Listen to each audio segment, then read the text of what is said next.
السلام علیکم، میں ہوں فیصل احمد اور یہ ہے میرا یوٹیوب پیج مسٹر فنفل۔ میرے چینل میں بیان، تلاوت قرآن اور انفارمیشن ویڈیو ہیں، لہذا آپ لوگوں سے گزارش ہے کہ چینل کو لائک، سبسکرائب اور ویڈیو کو شیئر ضرور کریں۔ شکریہ۔ فرمایا کہ اس کے حضور استغفار کرو، وہ آسمان سے بارشیں نازل کرے گا، تمہیں بیٹے بھی دے گا، تمہیں مال بھی دے گا، لہلہاتے باغ بھی ہوں گے، چلتی نہریں بھی ہوں گی، معیشت کا پہیہ چل جائے گا اگر تم اللہ سے ڈرنے والے بن جاؤ گے۔ تو آج ہم کہتے ہیں یہ ہو فلاں ماہر اور فلاں شخص ہو تو پھر ہماری معیشت بہتر ہو سکتی ہے۔ اللہ نے کہا استغفار کرنا سیکھ لو، میں تمہارے لیے رحمتوں کے دروازے کھول دوں گا، رحمتوں کے در کشادہ کر دوں گا، پیچیدگیاں ختم ہو جائیں گی، مشکلیں آسان ہونے لگیں گی اگر تم اللہ سے ڈرنا سیکھ جو، اس کے حضور استغفار کرنا سیکھ جو۔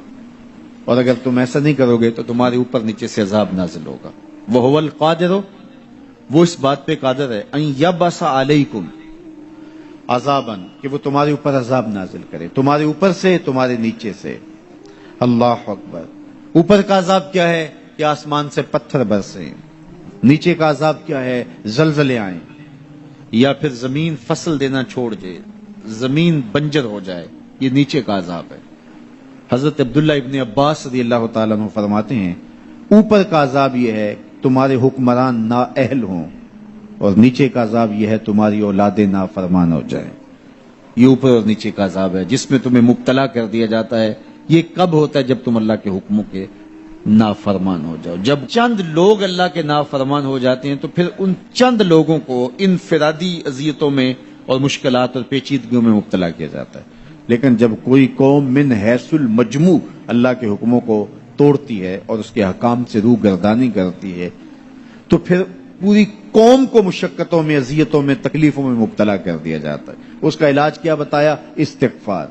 حضرت نوح علیہ السلام نے جو اپنی قوم سے کہا تمہیں مال بھی ملے گا، تمہیں دولت بھی ملے گی، تمہیں بیٹے بھی ملیں گے، سرسبز جو ہے وہ باغات بھی نصیب ہوں گے، ان کی شاخیں پھلوں سے لدی ہوئی ہوں گی، چلتی ہوئی نہریں اور برستی ہوئی بارش، ساون کے نچڑتے ہوئے بادل، اور ماحول کی خنکیاں اور خوبصورتیاں اور جمال اور لہلہاتے ہوئے سبزے، اور تمہارے اوپر ہر طرح کی عنایات برسیں گی اگر تم اللہ سے ڈرنا سیکھ جاؤ گے اور اللہ کے حضور استغفار کرنا سیکھ جاؤ گے۔